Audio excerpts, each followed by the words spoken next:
দক্ষিণ মুম্বাইয়ের ওয়ার্লি উপকূল থেকে প্রায় ৫০০ গজ দূরে আরব সাগরের মধ্যে অবস্থিত একটি দ্বীপে ৪৫০০ বর্গ কিলোমিটার ক্ষেত্রফল বিশিষ্ট হাজি আলী দরগা প্রকৃত অর্থেই অদ্ভুত ও আশ্চর্যজনক। সারা পৃথিবী থেকে হাজার হাজার তীর্থযাত্রী এই দরগা দর্শনে আসেন। এখানে সকল ধর্ম ও বিশ্বাসের মানুষের জন্যই সর্বদা দ্বার উন্মুক্ত। ১৪৩১ খ্রিস্টাব্দে প্রতিষ্ঠিত পীর হাজি আলী শাহ বুখারীর এই দরগা প্রথম থেকেই রহস্যে ঘেরা। এখন প্রশ্ন হচ্ছে, সমুদ্র থেকে আগত ঝড়ঝঞ্ঝা ও জলোচ্ছ্বাস খুব সহজেই বড় বড় অট্টালিকাকে ভেঙে গুঁড়ো করে দেয়, কিন্তু আজ পর্যন্ত কোনো সামুদ্রিক ঝঞ্ঝা এই দরগার ধারের কাছেও ঘেঁষে পারেনি। এটা কিভাবে সম্ভব? তাছাড়া আমরা সবাই জানি যে বর্ষাকালে মুম্বাইয়ের বেশিরভাগ রাস্তা জলে ডুবে যায়, ভেঙে যায় বা খানাখন্দে পরিণত হয়, কিন্তু দরগায় পৌঁছানোর রাস্তাটির তেমন কোনো ক্ষতি হয়নি এবং সমুদ্রের মাঝে অবস্থিত হওয়া সত্ত্বেও রাস্তাটি দরগার যাত্রীদের কোনো রকম অসুবিধা সৃষ্টি করে না। যদিও জোয়ারের সময় এই রাস্তাটি সম্পূর্ণভাবে জলের নিচে চলে যায়, তবু আশ্চর্যের বিষয়, এই জলের একটি ফোঁটাও কখনো দরগার ভেতরে প্রবেশ করে না। আপনারা জানেন যে আজকের দিনে প্রায় প্রতিটি ঘটনার পেছনে বৈজ্ঞানিক ব্যাখ্যা রয়েছে, কিন্তু আজও এই দরগার রহস্যের সম্পূর্ণ ব্যাখ্যা পাওয়া যায়নি। আসুন জেনে নিই এই হাজি আলী দরগার রহস্যময় ইতিহাস। প্রচলিত কাহিনী অনুযায়ী একবার পীর হাজি আলী উজবেকিস্তানের একটি স্থানে নামাজ পড়ছিলেন।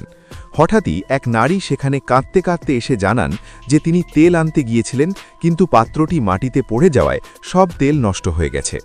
স্বামী জানলে তিনি নির্যাতনের শিকার হবেন। এই কথা শুনে পীর হাজি আলী সেখানে যান এবং একটি অদ্ভুত ঘটনা ঘটে।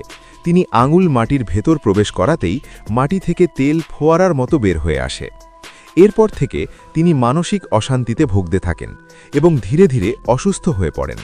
এই অবস্থা থেকে মুক্তি পেতে মায়ের অনুমতি নিয়ে ভাইকে সঙ্গে করে তিনি মুম্বাই শহরে আসেন। আশ্চর্যের বিষয়, তিনি যে স্থানে এসে ওঠেন সেটি বর্তমান দরগার খুব কাছেই ছিল। কিছুদিন পর তার ভাই ফিরে যান, কিন্তু হাজি আলী ইসলামের প্রচার ও প্রসারের জন্য ভারতেই থেকে যান। কথিত আছে তিনি মাকে চিঠি লিখে নিজের অদ্ভুত ইচ্ছার কথা জানান, নিজের সম্পত্তি বিক্রি করে দরিদ্রদের সাহায্য করবেন। হাজি আলী ছিলেন একজন বড় ব্যবসায়ী, কিন্তু ধর্মপ্রচারের জন্য তিনি সমস্ত ভোগবিলাস ত্যাগ করেন।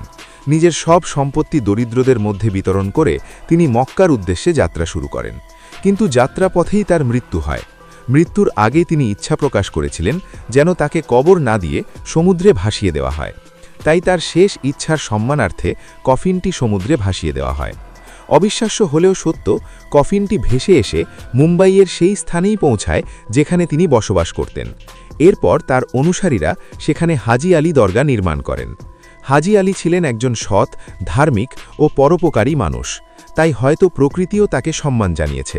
১৪৩১ সাল থেকে আজ পর্যন্ত কোনো বড় প্রাকৃতিক দুর্যোগ এই দরগাটিকে স্পর্শ করতে পারেনি বলে জনশ্রুতি রয়েছে। সৌন্দর্যের দিক থেকেও সমুদ্রের মাঝে দাঁড়িয়ে থাকা সাদা রঙের এই দরগা এক অনন্য দর্শনীয় স্থান। ইন্দো ইসলামিক স্থাপত্য শৈলীতে নির্মিত এই স্থাপনার ভেতরে রয়েছে ক্যালাইডোস্কোপিক নকশার রঙিন কাঁচ এবং সূক্ষ্ম কারুকাজ করা মার্বেলের স্তম্ভ, যা এর সৌন্দর্য আরও বাড়িয়ে দিয়েছে। তবে এত কিছুর পরেও প্রশ্নটি থেকেই যায়, কেন সমুদ্র বা প্রাকৃতিক দুর্যোগ এই দরগাকে ক্ষতি করতে পারে না? তো বন্ধুরা, এই ছিল হাজি আলী দরগার রহস্যময় আলোচনা।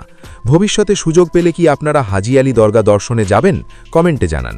ভিডিওটি ভালো লাগলে লাইক, শেয়ার ও সাবস্ক্রাইব করে পাশে থাকুন।